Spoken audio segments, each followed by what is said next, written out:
Farid DMS Deba, bonjour. Bonjour Carl Zero. Alors tu es d'abord le réalisateur de Maroc, l'innocence sacrifiée, qui est un documentaire qu'on peut voir en ce moment sur Carl Zero TV.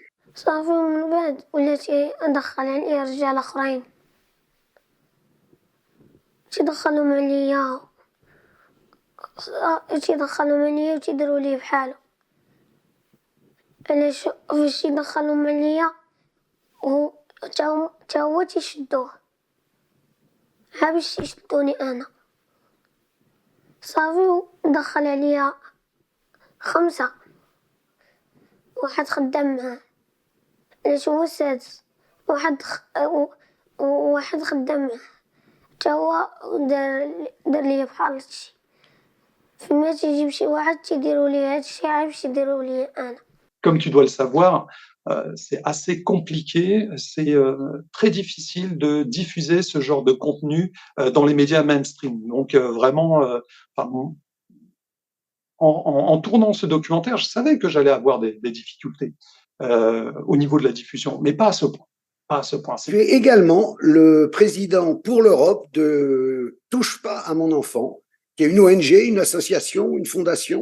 L'ONG, donc l'organisation non gouvernementale marocaine, qui elle a été créée par Najet Anouar en 2004. Il faut savoir que cette femme, qui est pour moi vraiment exemplaire, a été la première femme véritablement au Maroc à, comme qui dirait, briser les tabous et on va dire parler publiquement du problème de la pédophilie au Maroc.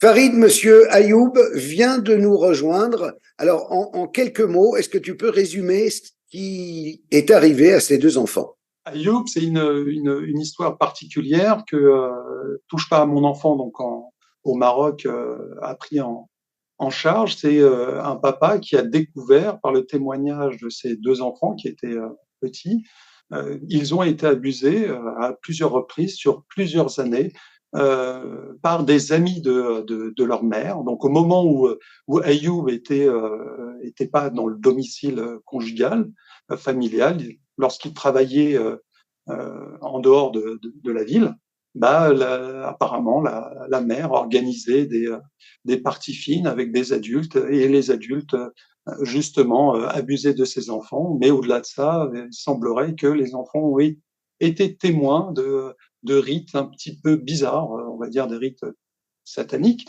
Voilà, et donc pour nous, cette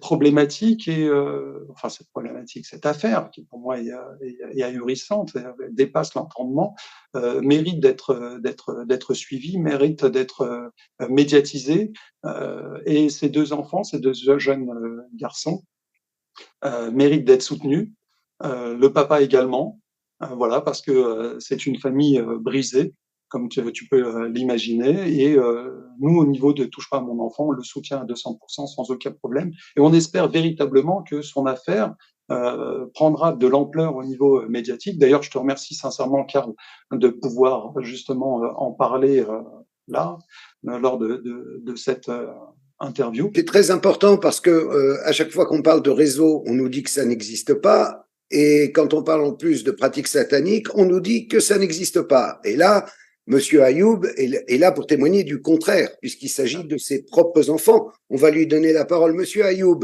bonjour. Bonjour, Monsieur Karl. Bonjour, Monsieur Farid. Là, si j'ai bien compris, vous êtes en appel contre les prédateurs de vos 2 enfants qui précédemment ont été condamnés, mais pas à des peines qui vous paraissent suffisantes. Est-ce qu'on peut déjà rappeler les faits, ce qu'ils ont fait endurer pendant des années à vos 2 petits-enfants? Mes 2 enfants m'ont raconté des choses que je ne croyais pas au début parce que avant, ils m'ont parlé des gens qui faisaient des danses. Pour eux, les danses, c'était des orgies, des possessions, faisaient des sexes hommes entre hommes, femmes entre femmes. Ça, je l'ai pas compris, moi. Avant, ils appelaient ça comme des danses. En arabe, c'est comme des appellations pour les dessins animés. Il me disait, Raqsat al-Arnab, c'est la danse du lapin, la danse du râteau, la position de l'araignée, etc. J'ai compris qu'il y avait de l'adultère, des orgies, Il me parlait aussi d'opérations de trafic de drogue. Donc, j'ai déposé la plainte. C'était la première plainte, je l'ai déposée le 24 août 2020. Donc, j'ai laissé mes enfants ici parce que j'habite à Nadour et les faits se sont déroulés à Tanger et aux environs. Donc, je suis retournée, Monsieur Karl, j'ai pris mon enfant qui avait à l'époque 8 ans et son petit frère qui avait 6 ans. Je lui ai demandé pourquoi vous ne m'avez pas dit tout ça au début. Il m'a dit, j'avais peur pour toi, papa, j'ai été menacé avec une arme. Donc, ça a commencé avec la menace avec une arme. Donc, j'ai décidé de ramener mon enfant chez un psychologue qui m'a confirmé que mon enfant souffrait d'angoisse et nécessitait un suivi psychologique. À partir de ce moment, à chaque fois que je ramenais les deux enfants chez la psychologue, elle me racontait des trucs bizarres. Il me disait, papa, tu sais, maman, il mangeait des excréments. Maman, il faisait ça, des trucs que je ne comprenais pas. Le jour, après 2 mois, le petit qui avait 6 ans et demi, il me dit, papa, tu vois, le monsieur, c'était un policier, il prenait son zizi, il me faisait derrière, et commençait à danser. À la fin, il a fallu pisser sur moi, son urine était très chaude. J'ai compris que c'était un abus sexuel. J'étais sur l'autoroute, j'ai failli avoir un accident, donc je me suis arrêtée. Je me suis calmée, j'ai appelé la psychologue qui m'a demandé de voir avec un pédopsychiatre. C'est les faits, l'histoire, elle commence à partir du jour où j'ai vu le pédopsychiatre. Parce que le pédopsychiatre, sur son rapport que j'ai envoyé à M. Farid, il me confirme que les enfants, ils ont été victimes d'abus sexuels pendant plusieurs mois et qu'ils étaient menacés et qu'ils avaient peur pour la vie de leur père et de leur frère. Donc, après, j'ai déposé une plainte à Tanger, mais ça, c'est une histoire. Donc, je suis un peu vos reportages. À Tanger, la personne qui était responsable de l'affaire, c'est pire. Alors, je vous donne un exemple. Il commence à poser des questions futiles et banales qui n'ont rien à voir avec les agressions sexuelles. Puis, il sort pour se laver, pour faire la prière. Et il nous dit, attendez, vous allez sortir, on a une intervention, je vais revenir. Donc, l'enfant, il ne pouvait pas répondre. Donc, il a pris quelques questions, quelques réponses. Et après, on est parti. Avec le temps, les enfants, ils me disent, papa, les gens, ils mélangeaient des excréments, de l'urine, du sang, et qu'ils mangeaient. Donc, pour eux, l'urine, moi, j'ai compris avec le temps, ils me disaient, l'urine, il avait une couleur semblable à celle du lait. Donc, j'ai compris que c'était du sperme. Donc, en posant des questions aux enfants, et ils me racontent que les gens se faisaient entailler le bras. Il y avait plus d'une douzaine d'hommes et femmes. Ils s'entaillaient les bras. Ils prenaient le sang qu'ils mettaient dans les bouteilles en plastique. Ils mélangeaient ça avec les excréments. Avec les excréments et les spermes. Les enfants, ils me disaient, ils urinaient dans des ballons. Alors, c'était des préservatifs. Donc, ils mélangeaient tout ça, ils me le mettaient dans un seau, un grand seau métallique. Puis, ils prenaient chacun un petit seau, ou bien à partir du grand seau, ils buvaient ce mélange-là avec des pailles. Il me disait, je vais vous dire quelques... Il me disait que les gens, ils avaient des chaises roulantes avec comme une sorte de toilette. Ils avaient 6 chaises, ils faisaient leurs besoins dans ces chaises-là, et après ils mélangeaient, ils mangeaient ça. Ils faisaient des prières, la prière dans la toilette. Ils partaient par binôme, il y avait un homme, une femme, ils allaient au niveau des toilettes, des cafés, qui sont donc dans plusieurs cafés, ils ramassaient les papiers hygiéniques usés, qu'ils léchaient à la maison ou bien dans d'autres lieux. Mais le pire, Monsieur Karl, c'est quand l'enfant m'a dit, tu vois, papa, j'ai vu des corps humains. Moi, j'ai cru que c'était des poupées, des mannequins. Il m'a dit non, papa, il prenait un corps des enfants, il prenait une partie des fesses avec laquelle il préparait des barbecues. Oh. Donc, tu vois, ils sont à côté de moi. Mais ils ne comprennent pas en français, mais les détails, c'est eux qui les connaissent. Moi, j'arrive.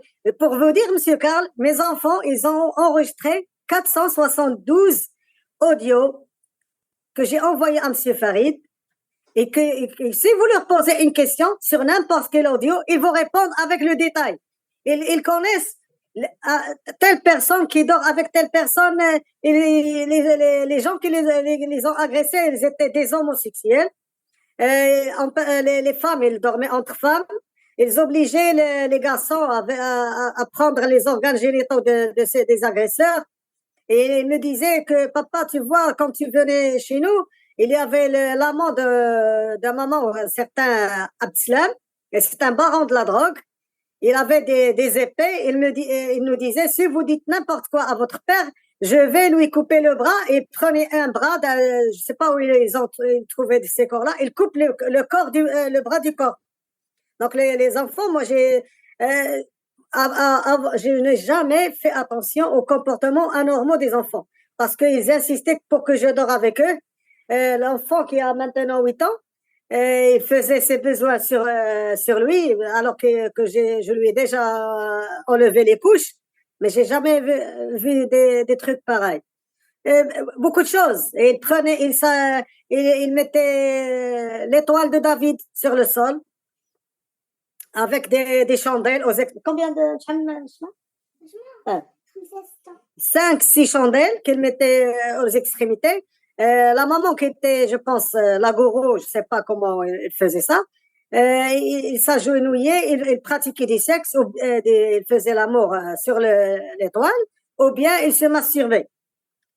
L'enfant, il ne comprend pas ce que ça veut dire masturber, mais il dit, même parfois, il me dit, maman, il faisait des trucs bizarres avec le vide. C'est comme s'il faisait l'amour avec un démon, ou bien je sais pas comment expliquer ça. C'était de la sorcellerie? À chaque fois que je dis que j'ai compris, je dis je n'ai rien compris. Et ça avance. C'était la sorcellerie et c'était pire. Parce que je vais vous dire une chose, Monsieur Karl, au Maroc, on a ce qu'on appelle les enfants zougris. Oui. Les enfants zougris, ce sont des enfants qu'on sacrifie. Mes 2 enfants, ils m'ont dit, tu sais, papa, un jour, Abdeslam, il a mis l'épée sur ma poitrine. Il m'a dit, je vais te gorger ce jour. Et là, il l'a fait saigner. Sa maman lui a répondu, attends, ne fais rien, on a encore besoin d'eux. Moi, je comprends pas ce que ça veut dire zougri, comment les gens arrivent à identifier, mais j'ai ramené chez quelqu'un qui comprend très bien ces choses-là. Il m'a dit, tu sais, je veux pas te faire peur, mais tes enfants, ils sont zougris. Fais très attention. Un jour, ils vont les choper et peut-être les égorger. C'est pour ça qu'aujourd'hui, vous êtes flouté, que Ayoub, ça n'est pas votre vrai nom. Vous avez peur? Vous avez peur d'une vengeance de ces personnes-là? Bien sûr que j'ai toujours peur. J'ai peur, j'ai changé. Et ils sont venus chercher les enfants plusieurs fois. J'ai déménagé. Moi, ma nouvelle adresse, je ne l'ai pas encore communiquée. J'ai pas refait mon passeport, ni celui des enfants, ni ma carte d'identité, parce que j'ai peur qu'ils trouvent mon adresse. Ça d'un point. Le deuxième point, c'est que mes enfants, maintenant, ils commencent à grandir. Ils ne veulent pas que les gens connaissent leur vraie identité. Bien sûr. Ils comprennent ce qui leur est arrivé. Avant, pour eux, tu vois, ils étaient agressés sexuellement. Ils ont vu les hommes se faire sodomiser entre eux. Les enfants, comme par nature, ils comprenaient que c'était pas bien, mais ils ne comprenaient pas ce que ça signifiait. Maintenant, ils comprennent. Et psychologiquement, comment ils sont? Psychologiquement, ils suivent avec une psychologue, ça fait presque 3 ans. À chaque fois que la psychologue me dit OK, c'est fini, mais l'enfant, celui qui a 8 ans, qui a 9 ans maintenant, il dort toujours à mes côtés. Je le mets dans son lit, dans sa chambre. À 2h, 3h, 4h du matin, il se réveille et il vient dormir avec moi. Ils ont peur du noir, ils ont vraiment peur. Et ce qui est malheureux, c'est que ces enfants-là, on leur a fait vraiment souffrir, Monsieur Karl. 2 enfants qu'on fait venir de Nador à Tanger 8 fois pour voir la police, pour approfondir les investigations. Je leur donne le nom du policier qui les a agressés et il modifie les noms. Il modifie les noms. Même j'ai identifié des agresseurs avec des photos. Et lorsqu'on part devant l'adjoint, le substitut de procureur, il nous ramène une personne qui n'a rien à voir avec la plainte. Je fais une autre plainte au niveau du parquet général à Rabat. Ils me disent, on a perdu le CD. Et lorsque je fais la plainte, ils me disent, pourquoi vous avez fait cette plainte? Non, on a ce CD. Donc, c'est une complaisance, c'est une connivence entre plusieurs personnes parce que les gens de la drogue, ils sont tellement puissants. Et surtout avec le principal suspect qui est Abdeslam, qui est en fuite, en délit de fuite. Je ne sais pas comment ils ont fait pour le laisser échapper. En principe, c'est quelqu'un agresse un enfant et que l'enfant l'identifie avec 3 ou 4 présentations devant le procureur, il doit être mis à arrêt, en garde à vue. Alors que je vous raconte la petite histoire de ce Abdeslam, il y avait un suspect que les policiers n'ont pas ramené au début. Donc, ils l'ont mis avec plusieurs personnes dans une chambre derrière des vitres. Et les enfants, on l'identifié de premier coup. Le problème, c'est qu'en arrivant au sein de la préfecture de police, le Abdeslam, ce baron de la drogue, il était avec l'officier chargé de l'affaire. Qu'est-ce qu'il faisait? Comment il a su que les enfants ont pu identifier l'agresseur? Le lendemain, il ne s'est plus présenté au tribunal. Farid, tu veux intervenir? Oui, justement, j'aimerais bien que Ayoub puisse nous parler de ces rendez-vous justement dans cette fameuse ferme, mais surtout qu'il puisse décrire, enfin les enfants qui lui ont raconté les faits dans cette fameuse ferme, et surtout les gens qui fréquentaient cette ferme-là. Et c'est dans cette ferme, parce qu'il y a 2 lieux apparemment, l'appartement, donc enfin l'habitation de Ayoub avec sa femme et ses enfants, qui était un lieu de viol, de crime, mais il y avait un autre lieu, donc cette fameuse ferme, qui était apparemment en dehors de la ville, elle n'est pas identifiée pour l'instant, dans laquelle les enfants ont séjourné plusieurs fois, et c'est dans cet endroit-là que justement ils ont assisté à ces fameux rites. Mais j'aimerais bien que Ayoub approfondisse un petit peu justement ces rites-là dans cette ferme, et surtout comment les enfants ont identifié ces gens-là, mais quel genre de personnes étaient dans cette ferme-là. Je crois qu'Ayoub a compris là où je voulais en venir. Ces gens-là, ils étaient je peux les diviser en 2 catégories. Il y avait les gens qui étaient généralement chez moi, donc ceux qui faisaient des rites sataniques avec des excréments, des orgies, etc. Mais des fois, les enfants, ils étaient drogués et on les emmenait dans un lieu isolé qui n'était pas dans un milieu citadin. Donc, ils étaient à l'extérieur de la ville. Donc, dans cette ferme, les enfants, ils ont donné les détails de la ferme. C'est-à-dire la clôture, comment elle était, la porte, la maison qui était une grande maison. Donc, ils ont dit que c'est à peu près 200 mètres carrés qui était bâti. Donc, c'était un sous-sol et un deuxième sous-sol et 4 niveaux. Il y avait des voitures de luxe, des Porsche, des Ferrari. Ils ont identifié les couleurs des voitures, le type de voiture. Et en sous-sol, ils avaient des voitures et ils avaient des frigos où il y avait des parties de corps humains. Donc, il y avait des corps humains. Et ils ont une grande salle informatique vitrée qui était peinte en blanc. Ils avaient des caméras. Donc, pour rappel, les enfants, ils étaient filmés. À chaque fois que les agresseurs abusaient des enfants, ceux-ci utilisaient un téléphone portable et un appareil, et c'était toujours le même téléphone et le même appareil. Donc, ils n'utilisaient pas plusieurs appareils. Avant de partir à la ferme, les enfants m'ont dit que ces gens-là les obligeaient à boire une sorte de jus d'orange. Donc, c'était un somnifère. Les enfants étaient endormis à partir de Tanger, et lorsqu'ils arrivaient à la ferme, ils se réveillaient. Là, dans la ferme, c'était toujours la même chose. C'est des orgies, la drogue, le sexe, les corps humains. Donc, ils sacrifiaient des corps humains. Parfois, ils sacrifiaient des chevaux. Donc, ils ramenaient un chevau qu'ils mettaient sur un étal et qu'ils égorgeaient, qu'ils mangeaient. C'est là où ils ont vu les barbecues avec de la chair humaine. Parfois, ils avaient une sorte de tente. Ils restaient dehors dans des tentes, des petites tentes par binôme, c'est-à-dire un homme et une femme ou bien deux hommes.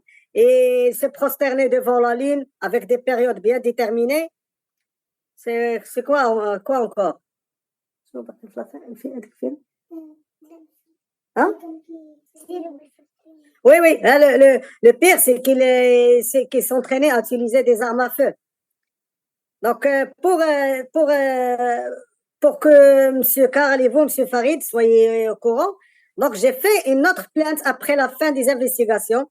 Donc, mes enfants, ils ont été entendus par la Brigade nationale de la police judiciaire à Casa pendant 3 jours. Et c'est, M. Farid, vous savez ce que ça veut dire, la Brigade nationale de la police judiciaire. Donc, c'est même moi qui est un adulte, si je mens, et ils peuvent tout de suite le découvrir. Donc, mais les enfants, ils sont restés 3 jours. Les enfants, ils n'ont changé aucun mot. Donc, tout ce que je vous raconte, et surtout sur les 472 audios, les enfants, ils ont tout expliqué avec le détail. Mais ce qui nous ramène aux investigations de M. Karl, c'est que les enfants, ils ont vu des gens masqués. Des gens masqués avec des capes et des couleurs bien identifiées. Et derrière leur cape, ils étaient identifiés avec des lettres, que ce soit en arabe ou en français, et des chiffres. Ils ne s'appelaient pas par leur nom. Il y avait même des gens qui étaient habillés avec les habits traditionnels arabes. C'est la kifia et le zéro sur la tête. Donc, ça fait penser quoi? À une société secrète un peu. C'est ce que j'ai compris. Les enfants, ils ont été témoins que ces gens-là, ils se réunissaient dans un coin isolé, je ne sais pas dans quelle région, parce qu'ils ne savaient pas où ils étaient. Il y avait une sorte de minibus qui prenait ces gens-là et qui les faisait venir dans cette ferme. Le chauffeur de minibus, c'était le fameux Abdeslam, qui est toujours en fuite. Et ils étaient combien en tout? Entre 30 et 50 personnes. Ah oui. Un autre détail, c'est qu'ils étaient tous des hommes. Il n'y avait pas de femmes avec eux. Pour ce qui est pas de ces 50 personnes, mais pour ce qui est des personnes au départ, ils ont été condamnés, non? 4 des personnes ont été condamnées. Les autres, le juge d'instruction, il a libéré le policier.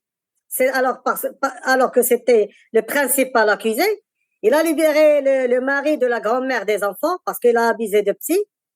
Ils n'ont pas fait appel à d'autres suspects qu'on a identifiés. Les gens, au début, ils ont nié qu'ils se connaissaient entre eux. Ils ont dit qu'aucun ne connaissait l'autre. Il y avait un témoin, une femme, qui a témoigné que ces gens-là se connaissaient entre eux et qu'il y avait une relation entre eux. Là, ce témoin-là, il est mort juste après avoir mis un bébé au monde. C'était le 17 février 2022. Mais je doute fort que cette femme-là soit tuée parce que sa mère, elle a voulu avoir le rapport d'autopsie de médecin à Tanger.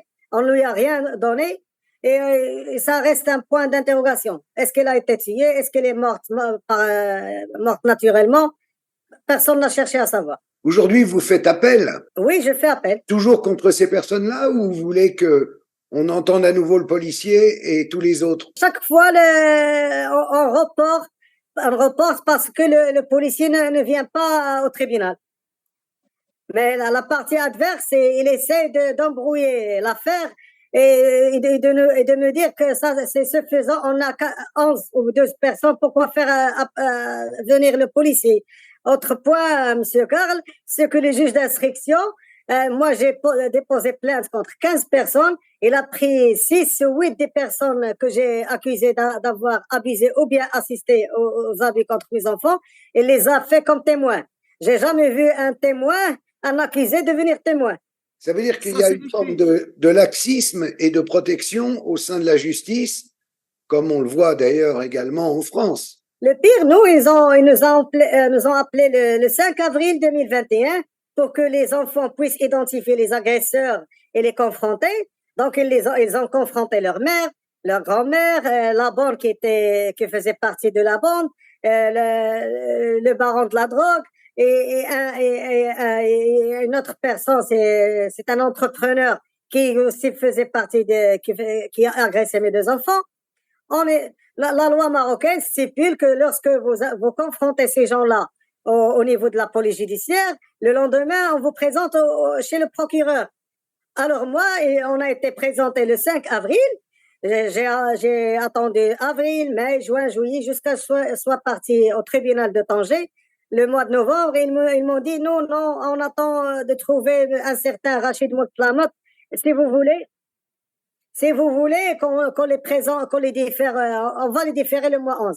C'est une sorte de laxisme que j'ai jamais vu ni lu ni entendu ailleurs. Ça reflète bien un petit peu ce que j'avais dit au départ, c'est-à-dire que les lois existent, mais ensuite c'est le bon vouloir des gens qui investiguent et puis ensuite qui jugent derrière, qui posent problème. Au-delà de ça, c'est aussi il y a une problématique que je relève aussi dans mon documentaire, c'est le fait de ramener à chaque fois les enfants lors des investigations, toujours, et c'est une torture. C'est-à-dire un enfant, il est traumatisé déjà par ce qu'il a vécu, mais lorsque il y a investigation au niveau de la police, notamment les 8 allers-retours dont Ayoub a parlé, plus les 3 jours à Casablanca, prouve bien que comme quoi on ne peut pas faire subir ça à des enfants de cet âge-là. C'est pas des adultes. Donc on rajoute en plus du mal-être des enfants une autre charge mentale, une autre charge psychologique qui serait intéressant justement de réformer. Pourquoi pas enregistrer les témoignages des enfants et faire circuler ce témoignage. Et s'il y a besoin de précision sur les questions, eh bien les préparer après avoir fait visionner à l'ensemble du circuit d'investigation et de justice les vidéos. Et si à partir de ça ils ont des points supplémentaires, eh ben on rappelle une deuxième fois l'enfant pour s'exprimer encore devant la caméra et on s'arrête là. Mais là ça devient du délire.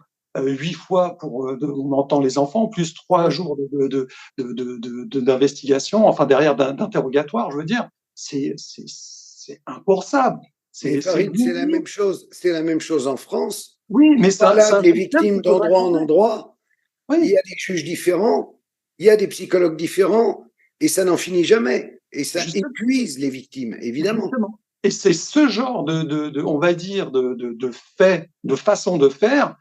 Qui décourage les victimes justement à se défendre, parce que on a l'impression que ce genre de parcours du combattant est mis délibérément en place pour décourager les plus fragiles. Déjà, ils sont fragilisés par leur statut de victime, mais en plus de ça, on leur met encore la tête sous l'eau avec un process complètement effarant. Donc, c'est là-dessus qu'il faudrait réformer le système justement de prise de témoignage des victimes au Maroc, comme tu l'as si bien dit, en France également. Monsieur Ayoub n'est pas découragé du tout, il va aller au bout, je le sens. C'est pas 8 fois, monsieur Karl.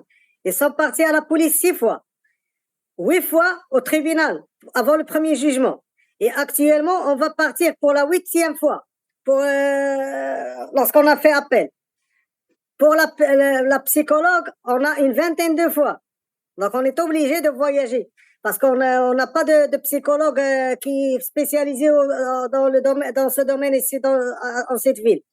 Et pire, c'est pas question d'enregistrer, monsieur Karl, monsieur Farid. C'est que lorsqu'on a une personne ou bien un responsable qui a une certaine connivence et une complaisance avec les accusés, il ne pose pas de vraies questions.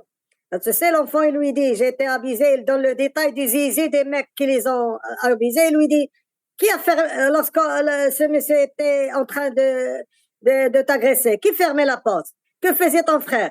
Et qu'est-ce qu'il regardait à la télé? Et après, il lui dit, mais qui descendait ouvrir la porte? Mais qui fermait la porte? Du moment qu'il sent que l'enfant donne les détails et donne des réponses qui sont claires et bien définies, il ne pose pas les vraies questions ou bien les questions qui sont objectives, qui cherchent à à confirmer l'abus sexuel ou bien les agissements autres.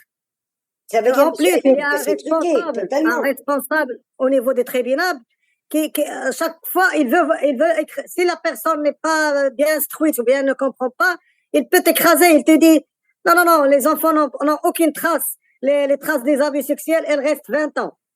Mais ça, c'est un haut responsable du tribunal. Je ne sais pas où il a trouvé ces 20 ans, alors que j'ai étudié toutes les recherches sur les abus sexuels. Il y a des abus sexuels dont les traces disparaissent après 24 heures, 3 jours, une semaine. 20 ans, je ne sais pas où il a trouvé ça. Et le pire, les enfants, ils ont été abusés pendant plusieurs années, plusieurs mois. Ils me l'ont raconté après 7 ou 8 mois, date du dernier abus sexuel. Ils me demandent de faire l'expertise. Vous savez ce que c'est que l'expertise dans notre hôpital? C'est que le médecin, il prend son doigt, il le met dans l'anus de l'enfant qui commence à crier parce que l'enfant, il a été déjà victime d'abus sexuels et que la Convention des Nations Unies interdit cette pratique-là. Lui, il met son doigt dans l'anus de l'enfant, il vous dit non, il n'y a pas de trace. C'est ça ce que je veux faire entendre aux gens pour que les gens comprennent ce qui se passe. Oui, c'est effrayant. Effrayant. Et l'enfant au tribunal, c'est pire. Il nous fasse venir à 9h, on reste jusqu'à midi pour qu'il nous appelle, et puis ils nous disent on reporte. Et le jour du jugement, on est resté de 8h jusqu'à 22h au tribunal. Et le jugement a été prononcé vers 5h du matin. Un enfant qui reste au tribunal pendant 16 ou 14 heures, vraiment, c'est du jamais vu. Et pire, il faisait des reports. Les enfants, la partie adverse, on voulait kidnapper les enfants à l'intérieur du tribunal. On a été attaqué par une vingtaine ou 30 personnes. Heureusement qu'il y avait des avocats qui ont protégé les enfants parce qu'ils ont compris qu'il y avait quelque chose allait mal. J'ai fait une plainte, j'ai dit aux gens, voilà, vous pouvez consulter la vidéosurveillance et vous allez trouver les agresseurs qui voulaient kidnapper mes enfants. À ce jour, rien n'a été fait. Merci, Monsieur Ayoub, pour le courage que vous avez de nous raconter ce calvaire.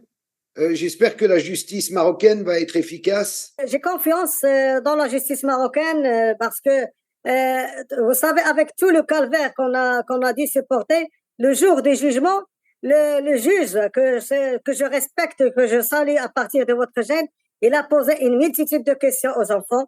L'avocat de la partie adverse, il a posé plus d'une cinquantaine de questions aux enfants.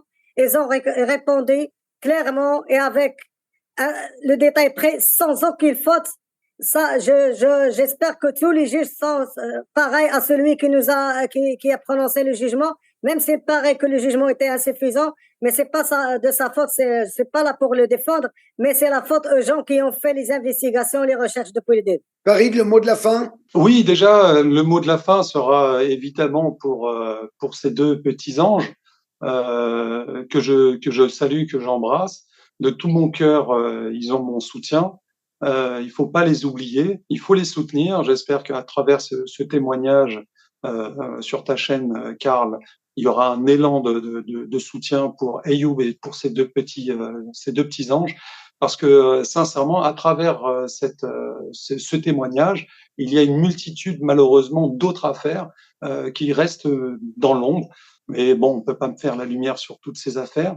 Donc, soutenir celle-là, déjà, ça sera, comme qui dirait, montrer qu'on reste pas insensible à ce genre de situation, à ce fléau qui gangrène tous les pays dans le monde. C'est pas spécifique au Maroc, comme j'ai pu le dire à plusieurs reprises. Et merci en tout cas, une nouvelle fois, Karl, pour donner la parole aux victimes, donner la parole à ceux qui essayent d'œuvrer pour justement mettre en lumière ces situations. Et merci encore pour ta plateforme et pour ton courage, pour la diffusion de tous ces films, ces reportages, ces interviews qui dénoncent véritablement ce fléau qui est la pédocriminalité, la pédophilie. Et je remercie également Ayoub, courage à lui, courage à sa famille, qui se reconstruisent tous les trois bien comme il faut. Et je remercie le petit mot de la fin, je remercie Najat Anwar, donc la présidente de Touche pas à mon enfant, qui œuvre, elle, vraiment incroyablement bien au Maroc et qui essaye vraiment de faire bouger les lignes et de changer les mentalités. C'est pas facile, c'est très compliqué. Elle s'y attelle tous les jours et j'espère que par rapport aussi à ce report, enfin cette interview, on pourra lui témoigner beaucoup de respect, beaucoup de courage, parce que grâce à son travail, sur plusieurs années, elle a réussi à faire changer un petit peu, à faire évoluer, on va dire, les mentalités au Maroc, et surtout à secourir énormément de victimes. Mais c'est pas fini, il y a beaucoup trop de victimes et pas assez, malheureusement, de moyens mis à disposition pour que cette ONG puisse travailler convenablement. Donc, courage à ma sœur Najat et courage à toutes les victimes. Merci encore, Karl. Merci Ayoub et bisous aux enfants. Merci à tous. Merci.